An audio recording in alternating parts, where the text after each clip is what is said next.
All right, so this is kind of a little bit of an assessment video for me because this is the first time I've had him out in public. So we're starting in the car.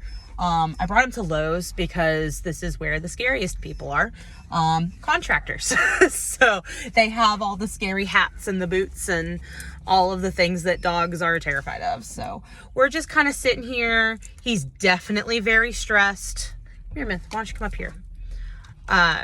But we've got his bestie, and he's still taking treats, so we're doing good. So literally all we're gonna do for this particular session is just sit here, and every time that he kind of looks at something scary, which is a person, I'm gonna go ahead and reward him.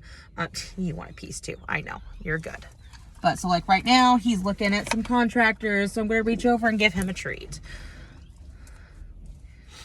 And whoa boy, this one's gonna be super scary. Good job, buddy. Yes. Okay. All right. So you see where he starts stopping treats? There were literally 5 people that just walked by. So that just shows me that he's overwhelmed even in like a safe spot. So when we're doing more training today, throughout the day, I'm actually going to take him farther back and just create a ton of distance between him and the trigger, right? Like I said, this is kind of more of an assessment for me. I wanted to see how he was going to do in a public setting, just from the safety of our car. He really does, seem to take comfort in Myth.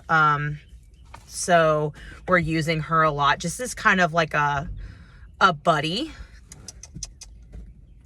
Yeah, there we go. So the people are gone now, and so now he's taking treats again. There you go. You can have that, Curly. So polite. Henry. Yes. What a good man. Good job, Myth. You're blocking the picture, kid. Why don't you go over there? Hey, over there. Go over there. Good job. Oh. Good boy. This looks boring because it is supposed to look boring, right? I want him to be just focused on enjoying his treats, hanging out, not doing anything crazy. Just really good things happen when he's seeing other people walk around. That's all we're focused on at the moment. Henry. Yes. Good boy. Nice job, Bubba. Yes. Good job. If it looks like you are feeding your dogs treats for absolutely no reason, you are doing it correctly. Because we don't want him to react. That's actually the goal here, because reacting actually raises our cortisol levels. So we want to kind of stay under that threshold, because once we pass it, it's real hard to bring him back down to a point of where he can actually learn. So we're trying to just kind of toe that line a little bit so that we can start pushing that threshold up a little bit farther each time. This is a slow process, but if we take it slow and we do the right things, we'll get there. Henry. Henry. Yeah, good job. Well done. Here we go. Yes, Henry. Yeah, good job. Yeah, so if he's having a hard time, I'll just make a funny noise and just get him to look at me. Just to kind of break that focus off of the scary thing. But you're doing excellent, kid. I'm real proud of you.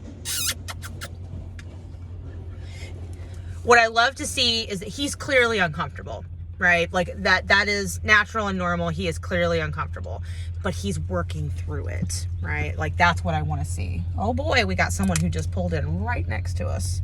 He's got a big old beard and a hat. Yeah. Myth.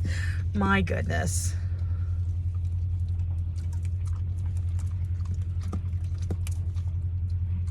Yes. Henry. Nice job, buddy. You were kicking butt. I'm real proud of you. All right, here comes the bearded man. Yes, good job. Yes, good job. I am so stinking proud of you.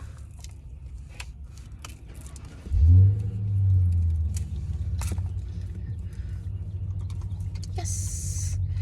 Now, I am unsure that he would be able to do this alone. So I am going to try and take him out by himself probably tomorrow to see what the difference is going to be. Because that's going to be really telling of what my recommendation is going to be as far as another dog goes. I don't like to make that recommendation because as a general rule, getting another dog to fix the problems of another dog doesn't usually go well. If we do this, it's going to have to be a very particular type of dog. It's going to have to be something like Myth, who's very neutral, very calm, not really worried about anything. It might not be a Weimaraner. I know you guys are a Weimaraner family. Henry. Yes. But Weimaraners are quite known for their anxiety. And I would want to make sure that anything that you brought in did not have the same issues that he did, because then we were just going to be piling on, and that's definitely not something we want to do. So bringing another dog into the home is not something that we do lightly.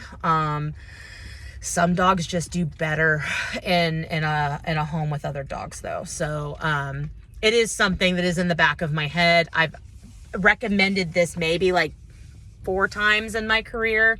And it's always been dogs like this who are just having a really hard time coping. Yes, good boy. With their feelings. And yeah, and they just kind of need a little bit of a buddy. Huh. You are doing so good. I am so proud of you. Yeah. Such a good job. Oh boy, that's a lot of hats. That is a lot of hats. Yes. Good boy.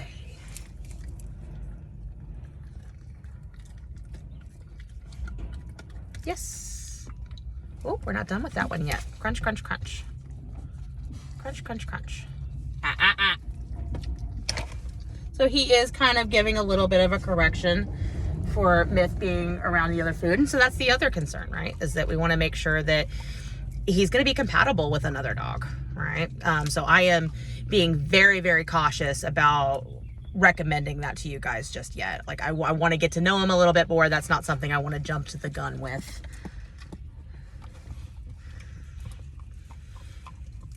Yes.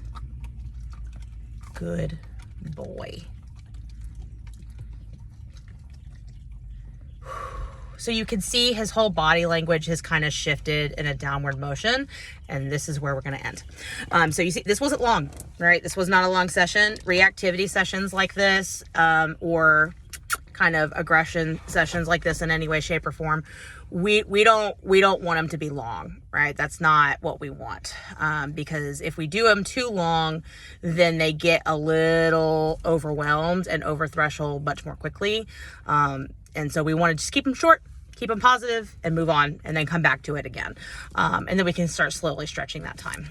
But he's doing really good. Doing really, really good. And those little moments where he's kind of like trying to correct her is just basically saying, hey, please don't touch my food, which is just dog communication. That's not extreme. I'm not mad about that. Where I would be concerned is if he like escalated it more. So that's not a major issue at the moment. It is something that I'm keeping an eye on though. So we're doing great, guys. He's doing really good, making progress. It's slow, but we are making progress.